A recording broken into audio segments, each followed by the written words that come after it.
tertandingi oleh siapapun juga di muka bumi ini, saudara. Amin.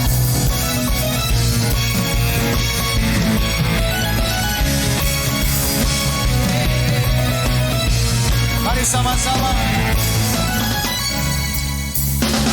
Pada siapa kau bandingkan perbuatannya yang heran?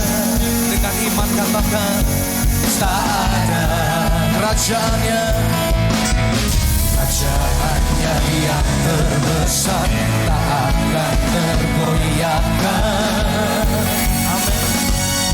Semua musuh pun gemetar mendengar namamu Tuhan. Sorak kemenangan. Are you ready? Come on. Sungguh tak tertandingi, tak ada yang setara denganmu. Hanya Yesus Tuhanlah yang terhebat, jauh melebihi dari penguasa di dunia. Kerajaanmu kekal.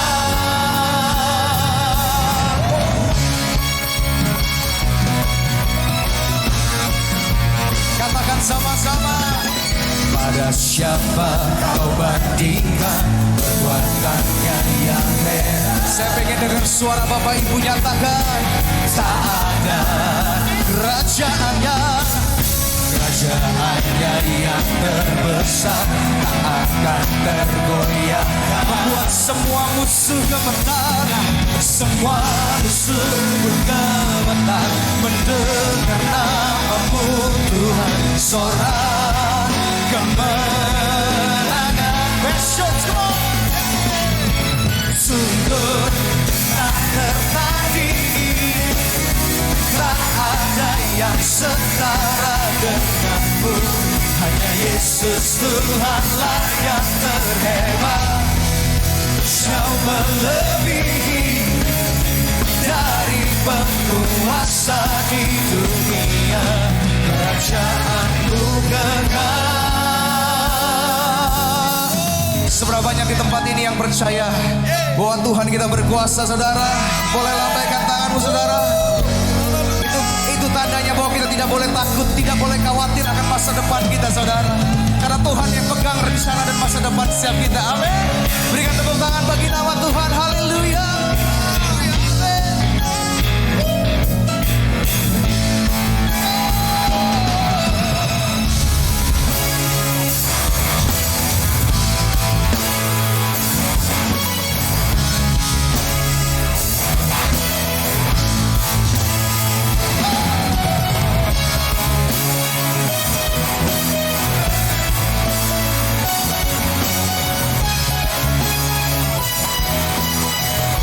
Sama-sama. Sungguh tak tertandingi. Saya belum dengar suaranya, saudara. Suaranya lebih keras bagi nama Tuhan. Hanya Yesus Tuhanlah yang terhebat, jauh melebihi dari penguasa di dunia. Kerajaanmu sungguh tak tertandingi, tak ada yang setara denganmu. Hanya Yesus Tuhanlah yang berhebat, jauh melebihi dari penguasa di dunia. Kerajaanmu kekal.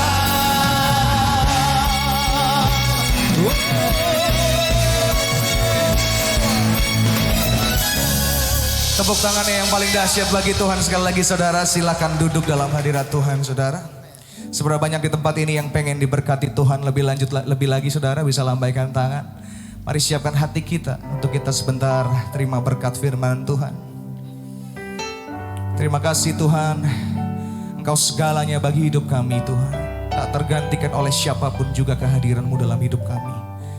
Sungguh kami bersyukur punya Allah seperti Engkau, punya Tuhan yang seperti Engkau. Terima kasih Tuhan.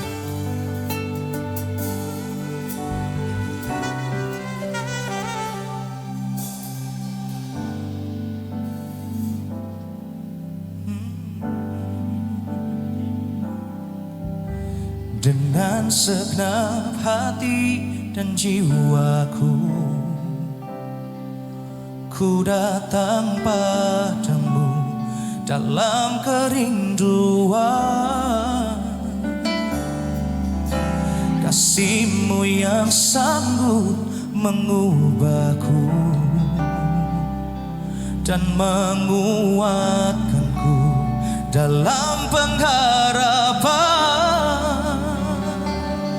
Yesus, Engkaulah permata hatiku, dunia tak dapat menggantikan-Mu.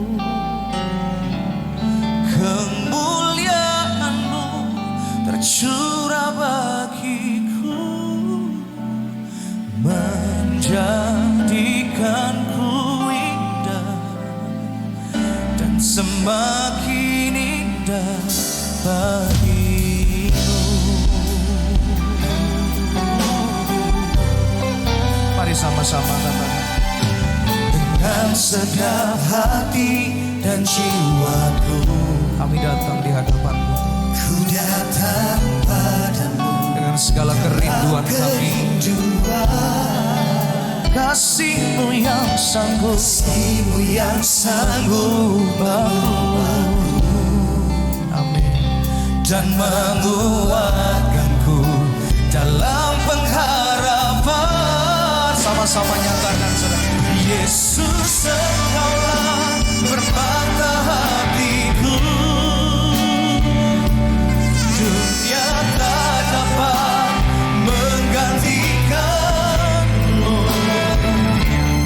Kemuliaan-Mu tercurah bagiku, menjadikanku indah dan semakin indah bagimu.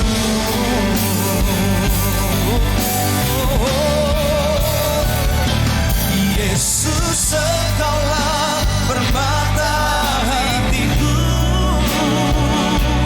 dunia tak dapat menggantikan-Mu. Kemuliaan-Mu tercurah bagiku, menjadikanku indah dan semakin indah bagimu.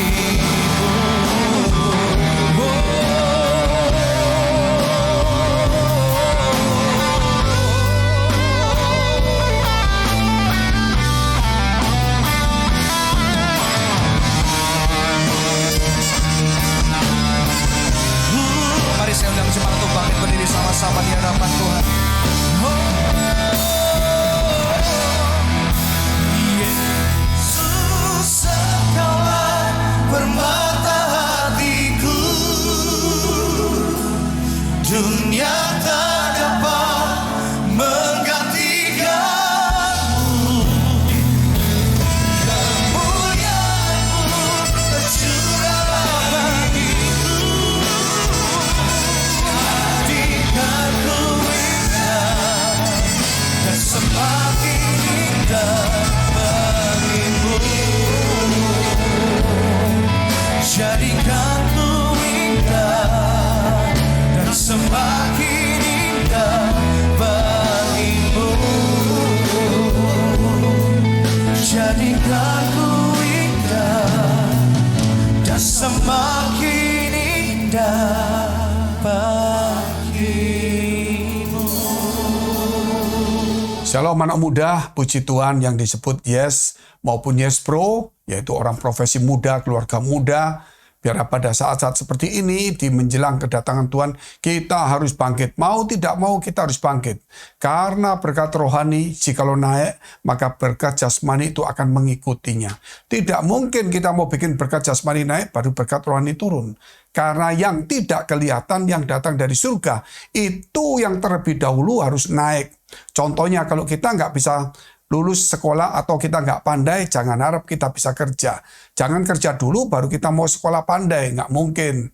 Demikian juga kita baru tumbuh dewasa, baru kita keluar namanya kumis atau mungkin mulai sekolah. Tidak mungkin kita sekolah dulu baru tumbuh dewasa.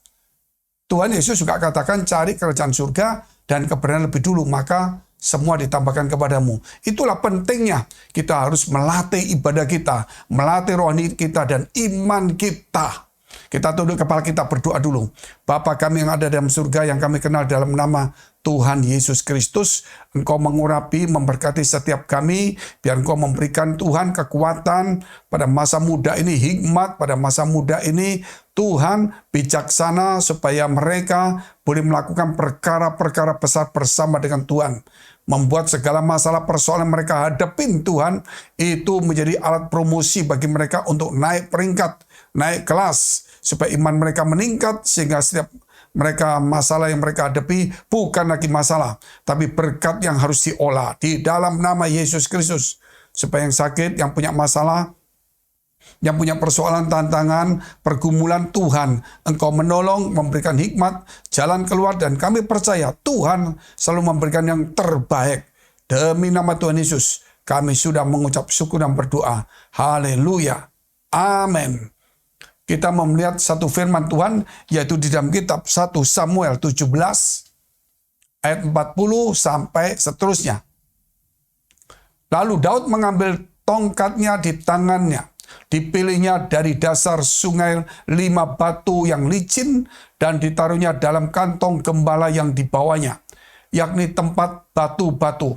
Sedang umbannya dipegangnya di tangannya. Demikianlah ia mendekati orang Filistin. Sampai di sini dulu, saudara, bahwa di sini perjuangan atau perkelahian antara Daud dengan Goliat. Goliat adalah keturunan raksasa, tingginya lebih dari 2 meter, baju besinya itu sudah betul-betul berat sekali, tombaknya 2 orang harus mengangkat, belum perisainya. Dan memang kalau dia melihat Daud itu kecil, sehingga pasukan Israel tidak ada yang berani mendekatinya, karena besar, tinggi besar, dan keturunan-keturunan raksasa.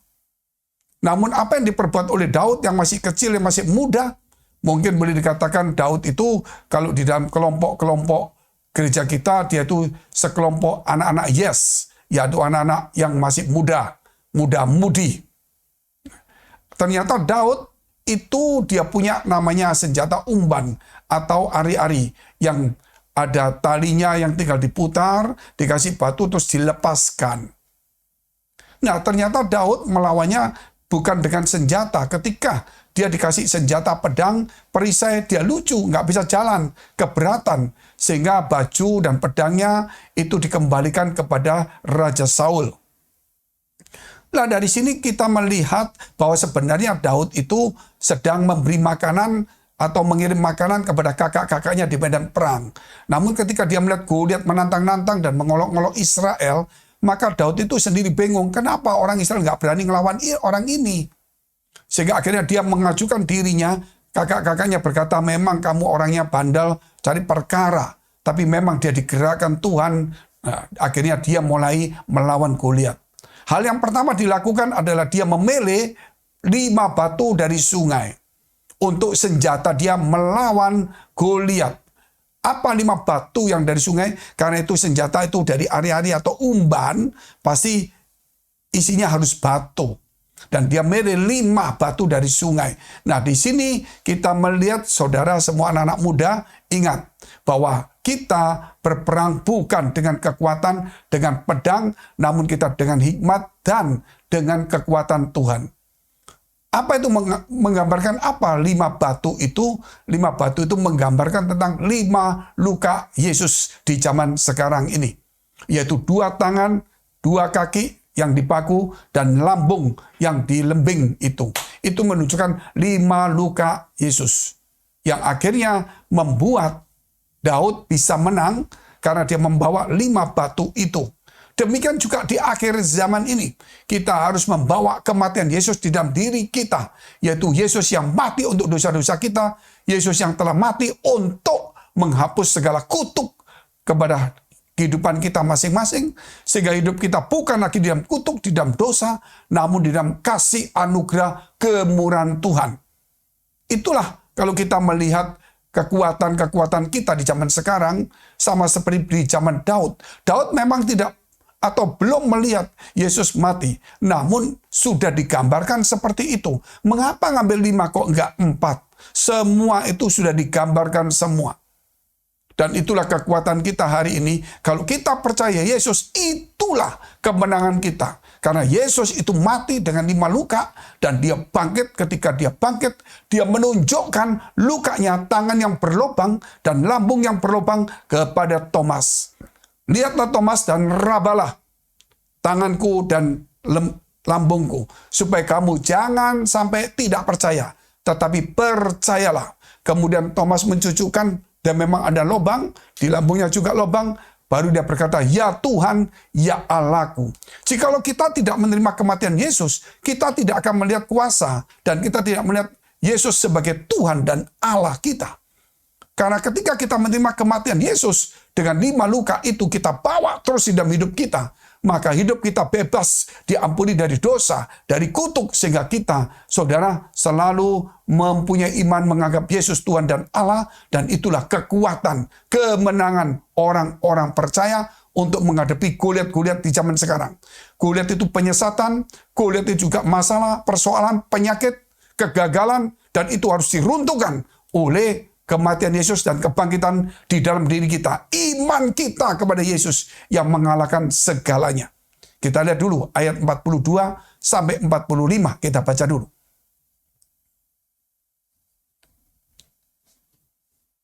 Ketika orang Filistin itu menunjukkan pandangnya ke arah Daud serta melihat dia, dihinanya Daud itu karena ia masih muda, kemerah-merahan dan elok parasnya, masih muda. Terus orang Filistin itu berkata kepada Daud, anjingkah aku, maka engkau mendatangi aku dengan tongkat. Lalu demi para allahnya orang Filistin itu mengutuki Daud. 44.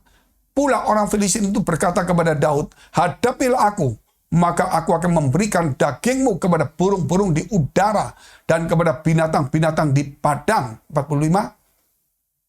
Tetapi Daud berkata kepada orang Filistin itu, engkau mendatangi aku dengan pedang dan tombak dan lembing, tetapi aku mendatangi engkau dengan nama Tuhan semesta alam, Allah segala barisan Israel yang kau tantang itu. Jadi di sini kita melihat jelas sekali bahwa apa yang dihadapi oleh Daud itu ternyata seorang yang besar yang memandang rendah. Sehingga dia berkata, anjingkah aku sehingga kamu datang bawa tongkat? Karena Goliat tidak tahu kalau ada senjata yang disebut batu. Tongkat itu juga menggambarkan tentang komando. Tongkat itu menunjukkan bagaimana seseorang itu, saudara, diarahkan. Sebagaimana Musa membawa tongkat, kemudian tongkat itu dilemparkan menjadi ular. Dan tongkat itu diangkat, laut terbelah menjadi 2. Dan tongkat itu ketika dipukulkan ke batu, batu menjadi air. Dan Yesus juga berkata di dalam Mazmur 23 yang menggambarkan tentang Yesus sebagai gembala, bahwa tongkat dan gadamu itulah yang menghibur aku. Di dalam penggembalaan pasti namanya ada tongkat. Tongkat itu, saudara, untuk mengusir musuh, juga untuk supaya berjalan, mengarahkan domba-domba kalau nakal. Jadi itulah seperti itu. Dan senjatanya juga 5 batu itu untuk dipakainya oleh Daud untuk melawan Goliat. Namun apa yang terjadi kemudian ketika Daud diolok-olok demikian karena dia masih muda, mukanya kemerah-merahan, sedangkan musuhnya gede tinggi, tetapi Daud berkata, engkau membawa pedang dan sebagainya, tapi aku datang dalam nama Yesus. Ya, itu kalau kita zaman sekarang, dalam nama Yesus, karena itu nama di atas segala nama. Tapi Daud saat itu mengatakan, aku datang dalam nama Tuhan. Tuhan itu, saudara, ya juga Yesus itulah dikatakan Tuhan Juru Selamat. Yesua, Juru Selamat, saudara. Nah, di situ kita melihat akhirnya Daud hanya datang dalam nama Tuhan.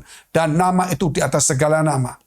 Ingat di dalam kehidupan kita tidak ada satu senjata apalagi kecuali hanya 5 luka, yaitu iman kepada Yesus yang mati demi dosa kita. Dan kita punya yang namanya pengajaran, pendidikan berupa tongkat gembala atau Injil atau firman Allah yang menuntun kita. Namun apa yang kita hadapi sekarang ini, saudara, adalah nama di atas segala nama, yaitu nama Tuhan pada zaman Daud dan sekarang adalah nama Yesus. Dan itulah nama di atas segala nama. Bahkan Allah sendiri mengaruniakan pada Yesus nama di atas segala nama. Supaya dengan nama Yesus bertekuk lutut yang di langit, bahkan yang di bumi, bahkan yang di bawah bumi. Semua mengaku Yesus adalah Tuhan bagi kemuliaan Allah Bapa di surga. Jadi kalau kita percaya Allah, belum percaya Yesus. Kalau kita percaya Allah, kita harus menyebut Yesus adalah Tuhan. Karena Allah yang mengaruniakan, Allah yang memerintahkannya. Dan nama Yesus nama di atas segala nama. Contoh saudara, kalau kita lihat saja. Seseorang ketika pergi ke satu tempat, mungkin dia dicegat oleh aparat pada saat mungkin ada pertemuan pembesar-pembesar atau jalan-jalan ditutup atau ada upacara dan sebagainya. Maka orang itu cuma memberikan kartu nama. Baik namanya sendiri sebagai anggota, tapi dia tunjukkan kartu nama. Kartu nama yaitu komandannya mungkin, atau ya pemimpinnya. Ini kartu nama, ini pemimpin yang mengundang saya, silakan telepon. Begitu lihat kartu nama, saudara, orang langsung melihat itu bisa siap. Teman saya suatu saat ketika dia ditangkap oleh polisi, saudara, karena mungkin ada rambu-rambu yang sedikit membingungkan, sehingga dia ragu-ragu sedikit salah begitu. Nah, polisi ingin memberi peringatan. Tetapi teman saya sudah ketakutan dulu. Karena kok salah dikit kok ditangkap. Pada polisinya cuma ingin memberi peringatan. Waktu polisi bilang, kamu tahu nggak salah? Waduh Pak, maaf Pak. Saudara, biasa seperti itu ya. Kan karena belum, ya tapi kamu tahu nggak kamu salah? Ya hampir Pak gitu saudara. Tapi ya, kamu tahu nggak kamu salah? Ya Pak, saya maafkan Pak. Nah itu, gitu loh. Terus dia tunjukkan, Pak, ini Pak kartu nama Pak. Saya lagi ditelepon sama bapak ini untuk berjumpa. Waktu dia baca, oh ini komandannya saudara. Yang pangkat tertinggi, betul ini, betul. Langsung dia diam, langsung tidak berani. Saudara, langsung dilepas saja. Malah dia bilang, maaf ya dek, saudara. Nah dari sini, itu baru kartu nama. Nah kalau saudara lihat di dalam dunia kerajaan zaman dulu, seseorang kalau diutus pergi ke satu daerah untuk menyampaikan berita daripada kaisar atau raja, pasti dia membawa surat atau membawa tanda. Dan ketika tanda itu diangkat, semua pasukan, termasuk panglima yang di depan, yang pejabat tinggi, semuanya berlutut. Walaupun yang dikirim itu pangkatnya rendah. Jumlahnya mungkin cuma 10, sedangkan yang di sana mungkin ada 50.000 pasukan yang sedang mau berperang. Ketika 10 orang ini yang pangkatnya lebih rendah membawa berita dan kemudian mengangkat tanda itu, maka semua itu berlutut. Padahal bukan menang pangkatnya, bukan menang jumlahnya, tetapi ada karena tanda itu. Nah itulah saudara, hari ini kita harus punya tanda, punya nama Yesus di atas segala nama. Dan nama itu nama yang penuh kuasa. Anak-anak muda, engkau tidak salah untuk berjuang di jalan Yesus. Engkau tidak salah untuk melayani Yesus. Engkau tidak salah kalau kita semuanya ini memberitakan nama Yesus. Bahkan kita berkorban untuk nama Yesus. Itulah kita harus menyampaikan. Karena dunia membutuhkan nama Yesus. Persoalan-persoalan semua membutuhkan nama Yesus. Bayangkan kalau kita melihat ada persoalan-persoalan, kita melihat waktu KKR hujan. Hujan lebat, saudara. Begitu hujan mulai kencang lebat, teman saya langsung mengangkat tangannya dan berkata, payungnya tolong dibuka semua. Maksudnya dibuka itu, bukan dibuka ya. Maksudnya mereka sudah membuka payungnya tolong ditutup semuanya. Dan dalam nama Yesus, dia katakan, dalam nama Yesus. Maka hujan itu berhenti, saudara. Padahal hujan, saya teringat akan namanya angin taufan. Tuhan berkata, teduh, teduh. Kalau kita berkata, teduh, nggak teduh. Loh kenapa? Karena Yesus itu, dia Yesus. Dia mengucapkan satu firman, teduh, teduh. Nah kita bukan Yesus. Sehingga kita harus berkata, dalam nama Yesus, teduh. Saudara, Nah, itu pun punya kuasa, tetapi tidak harus dijadikan seperti apa yang kita katakan. Karena tidak mungkin, saudara, kalau kita hanya cuma ngomong terus jadi, semua orang akan main-main seperti itu. Tetapi itu pasti ada kuasa. Dan itu jikalau situasi mendesak atau membutuhkan seperti itu dan punya iman seperti itu, bukan main-main, pasti terjadi. Nama Yesus, nama dia segala nama itu. Jadi kita perlu kembali kepada back to Jesus teaching, kembali kepada ajaran Yesus, supaya kita tidak sampai rumit lah dengan perjanjian lama ini kita bingung nanti. Padahal perjanjian lama ada yang sudah digenapi oleh Yesus. Sehingga kita tidak perlu, saudara, untuk memakai perjanjian lama yang sudah digenapi. Namun menjadi satu cerita atau kisah di mana itu untuk membenarkan apa yang Tuhan Yesus lakukan. Itu boleh. Tetapi ada juga yang belum digenapi. Tapi itu menjadi satu kisah firman yang luar biasa. Yang kemudian kita lihat ini kejadiannya dan Yesus telah menggenapi. Ini dosa, ini kutuk yang firman katakan. Dan Yesus mati demi kutuk dan memberikan kita berkatnya. Itu saudara. Jadi itu untuk melihat mengapa Yesus datang di dunia. Mengapa Yesus menggenapi. Mengapa kita hidup penuh damai. Mengapa hidup kita menang. Mengapa hidup kita berhasil. Mengapa hidup kita selalu di atas. Dan mengapa kita menjadi kepala bukan ekor. Karena firman itu ada dan Yesus menggenapi semuanya. Anak-anak muda, khususnya hari ini, kita harus menjadi pemimpin. Jangan sampai kita berkata, oh aku masih muda. Jangan lagi seperti itu. Di bahasa muda inilah, kita harus menentukan pilihan kita. Kita mau milih yang mau jadi pemimpin atau mau jadi ekor.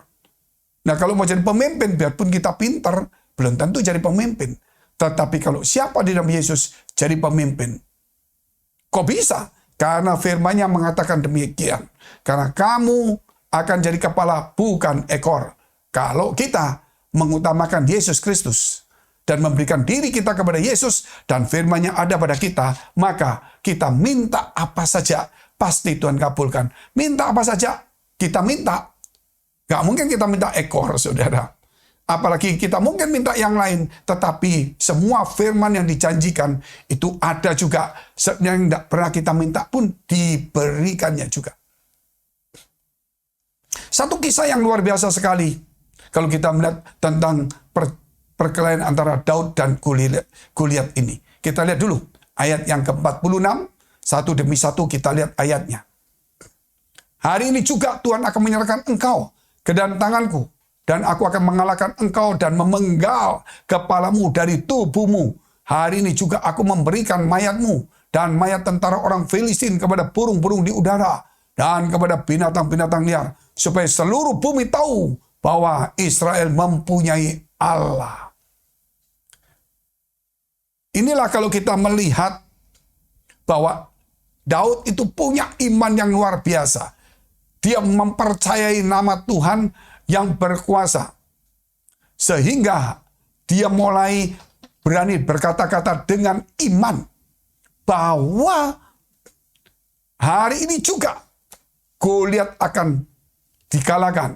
Dan semua pasukan-pasukan Filistin akan dikalahkan. Akan dimatikan. Padahal belum terjadi. Tapi imannya. Karena dia yakin dengan Tuhannya yang luar biasa.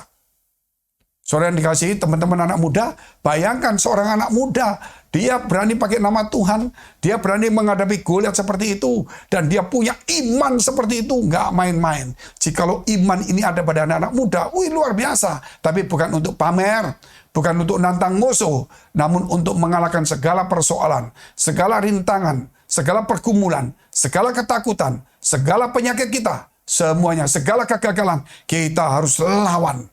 Dengan nama apa? Nama Yesus. Dengan iman kita yakin bahwa kita akan keluar sebagai pemenang. Bahwa kita kepala bukan ekor. Kita akan dipilih Tuhan menjadi pemimpin-pemimpin. Bahkan seperti yang visi yang kita punyai. Yaitu ribuan anak muda akan dipakai Tuhan dan akan diberkati Tuhan. Itu ya dan amin. Jikalau kita punya masa muda ini memilih yang seperti yang Daud lakukan. Jangan nunggu lama-lama lagi. Justru waktu masih muda inilah kita harus tentukan pilihan kita. Dan kita harus maju.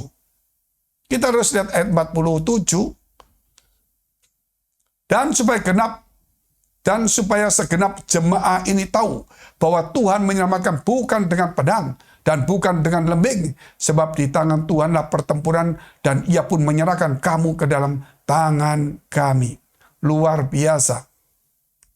Bahwa Daud ini mengatakan bahwa dia akan mengalahkannya karena Tuhan, supaya orang-orang dunia ini tahu kalau Allah Israel itu Tuhan yang luar biasa. Sehingga Daud katakan, engkau akan kukalahkan tanpa pedang, tanpa lembing. Waduh, luar biasa.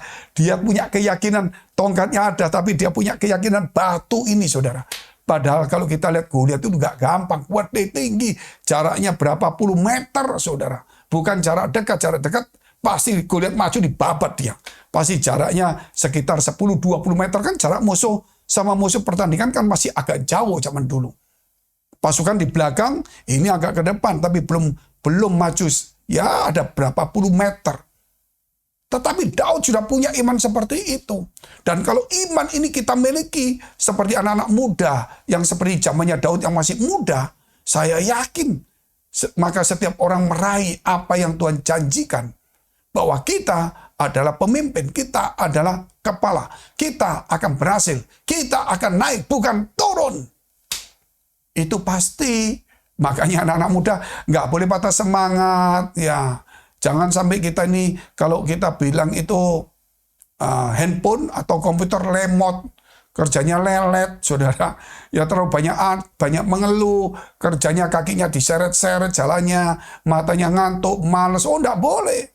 Kita harus yakin, walaupun kita masih nggak punya apa-apa, kita punya nama Yesus, kita punya iman, bukan dengan pedang, dengan lembing, tetapi dengan kekuatan Tuhan, supaya dunia percaya Yesus adalah Tuhan Allah kita.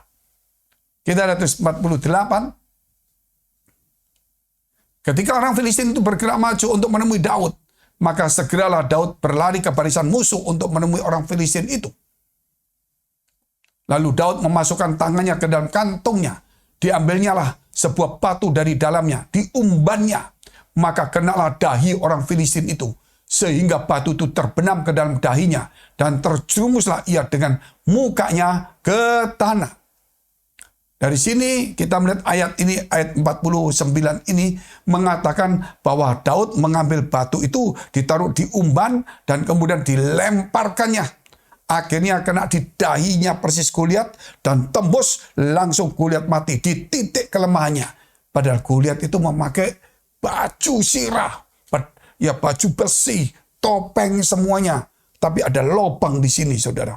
Lubang di sini. Dan lubang itulah, tidak tahu bagaimana saudara Daud melempar dengan yang pernah diajar oleh Tuhan waktu dia mengembalakan kambing domba. Dia latihan dulu. Pertama dia lihat mungkin ada serigala sana, dia lempar tang, saudara, supaya serigala lari. Ketika dia jaga domba, mungkin ada singa di situ atau sesuatu yang akan mengganggu dombanya. Dia ambil lagi, dia lempar tang, saudara, supaya lari. Dia latihan seperti itu dulu. Tetapi dia ketika mengalahkan singa, dia tidak dengan batu, tapi dia dengan tangannya. Bahkan dia dengan beruang, dia juga dengan tangannya, bukan dengan umban. Nah, itulah menunjukkan anak-anak muda. Hari ini kita mesti melatih iman kita untuk melayani komsel, menjaga domba-domba anak Yes atau The Sealer. Dan kita ada sebagai ketua komsel, atau kita mulai latihan ibadah, kita jadi pemimpin, koordinator, kita cari jiwa, kita mulai man-to-man ministry atau one-to-one ministry. Kita mulai memuridkan adik kita, adik kelas kita mulai memuridkan melayani jiwa-jiwa baru dengan tulus hati. Tulus hati, saudara. Dan kalau kita melihat seperti itu, luar biasa sekali. Akhirnya, ketika kemudian kita setelah pelayanan itu, itulah pengalaman akan dipakai Tuhan. Batu itu dilemparkan, tapi Tuhan mengarahkan batu itu sampai ke dahinya. Karena bukan batu kedua, bukan batu kelima, tapi batu pertama langsung kena. Padahal dia punya cadangan 5 batu. Tapi batu pertama langsung kena. Dia lemparkan karena dia pernah latihan untuk menjaga domba-domba dan dia berhasil. Punya tanggung jawab. Ketika urusan besar, maka Tuhan mengambil itu, mengarahkannya. Ketika kita mulai bertanggung jawab dengan perkara kecil, tanggung jawab kecil, maka Tuhan akan memberikan perkara-perkara besar yang kita lakukan bersama Tuhan. Kita lihat ayat yang terakhirnya dulu. Demikianlah Daud mengalahkan orang Filistin itu dengan umban dan batu. Ia mengalahkan orang Filistin itu dan membunuhnya tanpa pedang di tangan. 51. Daud berlari mendapatkan orang Filistin itu, lalu berdiri di sebelahnya. Diambilnyalah pedangnya Goliat. Diunusnyalah dari sarungnya, lalu menghabisi dia. Nyalah kepalanya dengan pedang itu. Ketika orang-orang Filistin melihat bahwa pahlawan mereka telah mati, maka larilah mereka.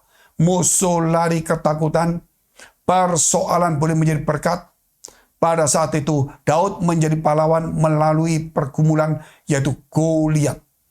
Goliat itu masalah bagi bangsa Israel, karena selama 40 hari Goliat itu menantang orang Israel, saudara. Tetapi orang Israel tidak berani, mungkin berdoa, mungkin berpuasa. Kerap kali kita ini cuman sembunyi di balik gerakan rohani. Tapi kita lupa untuk gerakan iman.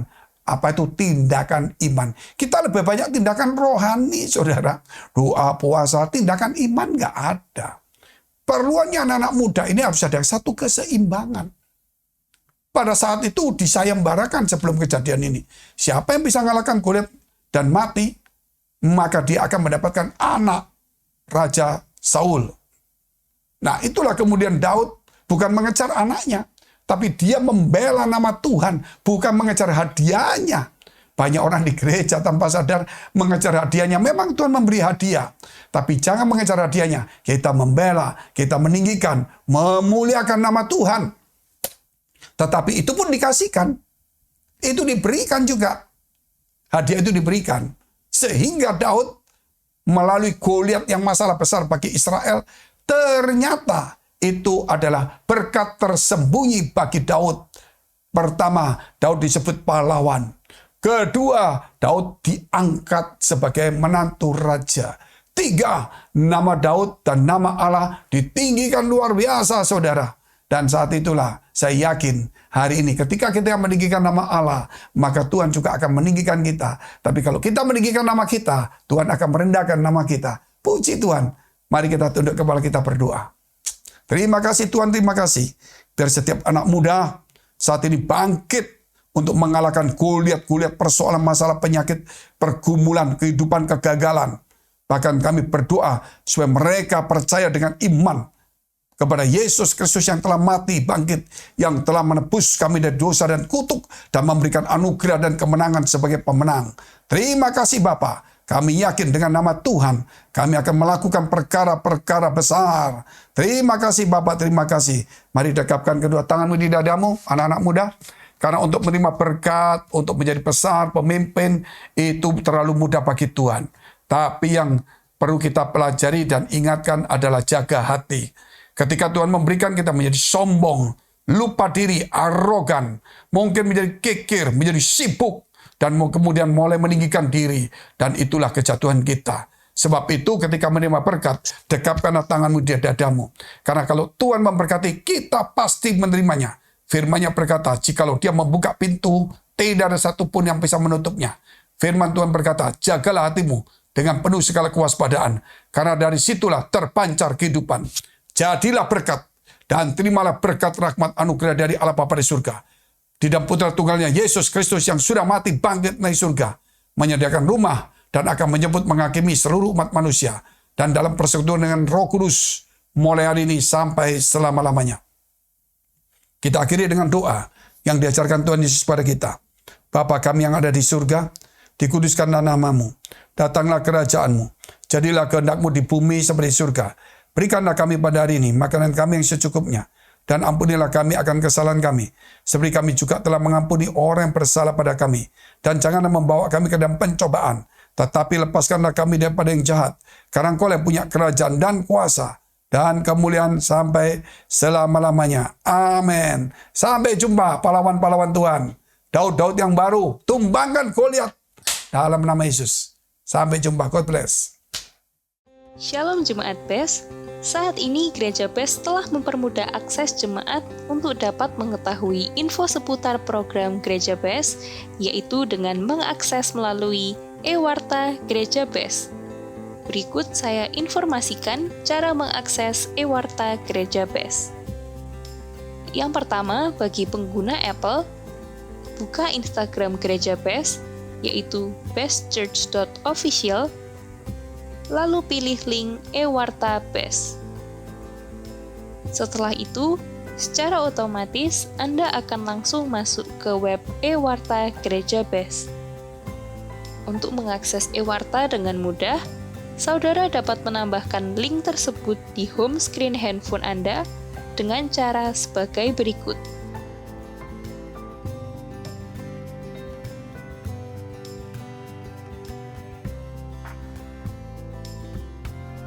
Sekian tutorial akses e-warta bagi pengguna Apple. Bagi Anda pengguna Android, saya pandu untuk akses via Android sebagai berikut. Buka Instagram Gereja BES, yaitu bestchurch.official, lalu pilih link e-warta BES. Setelah itu, secara otomatis Anda akan langsung masuk ke web e-warta Gereja BES. Untuk mengakses e-warta dengan mudah, saudara dapat menambahkan link tersebut di home screen handphone Anda dengan cara sebagai berikut.